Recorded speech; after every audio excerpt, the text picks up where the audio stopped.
let's get right down to it today. There's been a lot of commotion lately in New York City as hundreds of protesters are taking to the streets every day to show it that they have had it with the corruption that's going on Wall Street. It all started with a post made by an organization called AdBusters. On July 13th, they posted a call to arms of sorts to all the people who are fed up with the fact that Wall Street lobbyists and corporations are having more of a say than we, the people, do. They're modeling it after the protests in Tahrir Square in Egypt against Mubarak, which eventually forced him to back down and resign. They've named their cause Occupy Wall Street. On the 17th of September, many gathered in Wall Street and began what has now become a 17-day protest. Every day, close to 1,000 protesters are gathering in different parts of New York City. They claim to be representing the 99%, which references the statistical figure that 1% of the population in the United States owns about 90% of the wealth.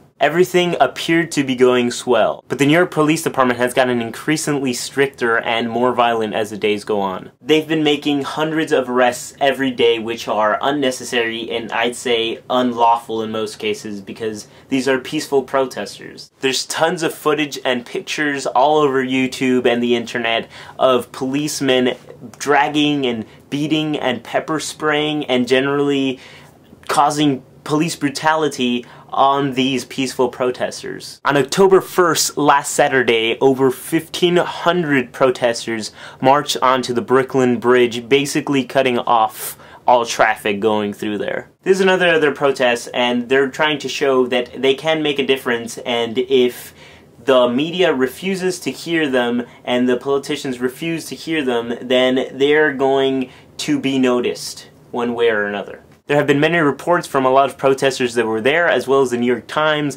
that the New York police basically led them onto the bridge and allowed them to continue through most of it. But then suddenly, after most of this huge group of protesters had gotten onto the bridge, the police made a huge blockade around the crowd, not letting anybody else in or out of the bridge, and started making arrests by the hundreds.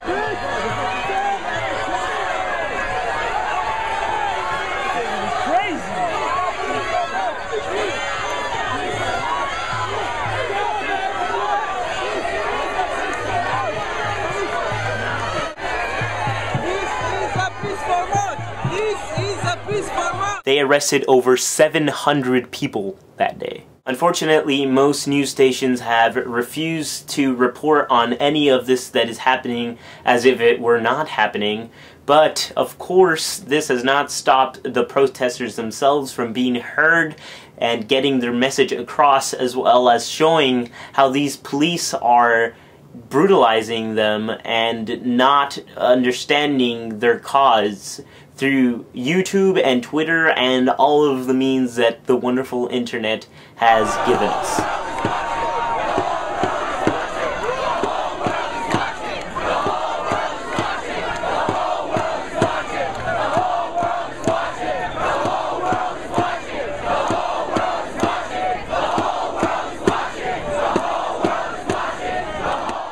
So how do you all feel about what is going on? Do you agree with the protesters? Do you think this is the beginning of an American revolution? Please share your thoughts in the comments below. I really want to read through them, and stay awesome, guys. I'll see you next week.